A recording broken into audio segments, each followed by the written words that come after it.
Well, hey everybody, my name is Bryan Rowe. I'm so excited to read a story to you today. I just want to begin by thanking the Marian Literacy Council for having me on. Listen, when I was a little kid, I thought reading was extraordinarily boring. It's true. I thought it was like the worst thing in the world. Until one day when a guy named Mr. Johnson showed up at my elementary school and he started reading books to us in the library. And it was like every story that he read came to life. And I remember I fell in love with reading, and I've been reading every book I can get my hands on ever since, on every subject that I can possibly read about. And boys and girls, I hope that you fall in love with reading too. In fact, you can probably tell that I'm in my daughter's room. I have 3 kids, 2 boys and a little girl. And ever since they were young, I've been reading books to them, like the one that I'm going to read to you today called Toot. Now, Toot is a great book. It's about a little train who didn't believe that he was big enough or strong enough to do anything great. And boys and girls, maybe you feel the same way today. I hope that this book inspires you and reminds you that God created you to be great and do great things. Here's what it says. Come on, trains, it's rise and shine. Time to get ready and fall in line. Toot comes racing down the track. Chuggity chug, clickety clack. As the engines line up straight, they push past Toot, who has to wait. See, the trains are all in single file and Toot's at the end, but he gives a smile. A big gray engine races by. Toot gives a puff and calls out, "Hi!" "You're in my way," the engine huffs. "I'm always first, I'm big and tough." Then a speedy freight train whizzes past. Toot can't keep up, he's not that fast.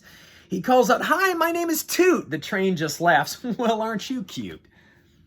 Toot does his best to follow along, but the engines are just too big and strong. And being the smallest in the yard means that tiny Toot has to work twice as hard.